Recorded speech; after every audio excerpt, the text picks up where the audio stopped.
तो दोस्तों बोरोसिल रिन्यूएबल ने अपनी क्वार्टर टू के नंबर को डिस्क्लोज कर दिया है। तो चलिए देखिए क्वार्टर टू के नंबर्स के अंदर डाटा उसके यहाँ पे लाख्स में है, मैं आपको क्रॉस में बता रहा हूँ।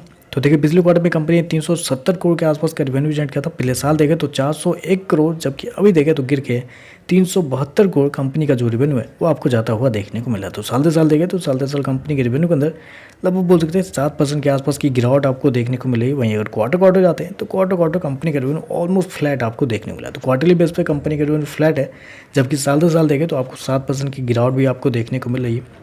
खर्चे की बात कर लेते हैं तो देखिए पिछले क्वार्टर में कंपनी ने 389 करोड़ खर्च किए थे, पिछले साल 409 करोड़, जबकि अभी देखें तो कंपनी खर्चे 386 करोड़ के आसपास आपको देखने को मिल रहा है। तो खर्चे देखें तो खर्चे आपको साल से साल आपको कम होते हुए देखने को मिलेंगे, लेकिन एक्चुअल में खर्चे कम है नहीं, क्योंकि यहाँ पे इन्वेंट्री के नाम पे देखें तो कंपनी को 28 करोड़ के आसपास का फायदा हुआ है इस क्वार्टर में, जबकि पिछले साल 19 करोड़ का नुकसान हुआ था। तो इन्वेंट्री के नाम पे कंपनी को पैसे बचे हैं, क्योंकि कंपनी का कॉस्ट ऑफ मटेरियल अगर आप देखते हैं तो पिछले साल के मुकाबले कंपनी का जो कॉस्ट ऑफ मटेरियल है उसके अंदर लगभग 15% के आसपास की तेजी आपको देखने को, मतलब 7% कंपनी का रेवेन्यू आपको गिरता हुआ देखने को मिला है।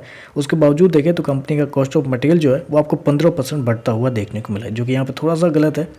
चलिए कंपनी का नेट प्रॉफिट लॉस क्या निकलता है वो देख लेते हैं। तो बेसिकली कंपनी जो है काफ़ी लंबे समय से आपको लॉस में ही देखने को मिल रही है। तो देखिए पिछले क्वार्टर में कंपनी लगभग 14 करोड़ के घाटे में थी, पिछले साल देखें तो 30 करोड़ के आसपास का मुनाफा था, जबकि अभी देखें तो कंपनी 13 करोड़ के घाटे में जाती हुई देखने को मिले। तो साल से साल देखें तो साल से साल कंपनी जो है मुनाफे से घाटे में जाती हुई आपको देखने को मिले। हालांकि पिछले साल भी कंपनी को लॉस ही था। लॉस इसलिए था क्योंकि पिछले साल कंपनी को एक्सेप्शनल आइटम में 32 करोड़ के आसपास का फायदा हुआ था। जी हाँ, 32 करोड़ के आसपास का कंपनी को फायदा हुआ था एक्सेप्शनल आइटम में, इस वजह से कंपनी आपको मुनाफे में देखने को मिल रही है।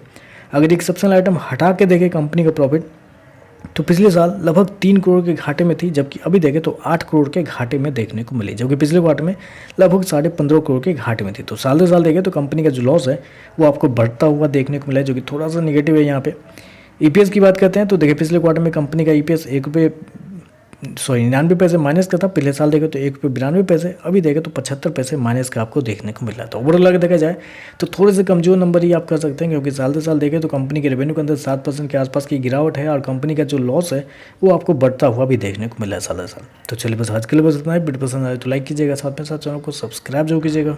धन्यवाद।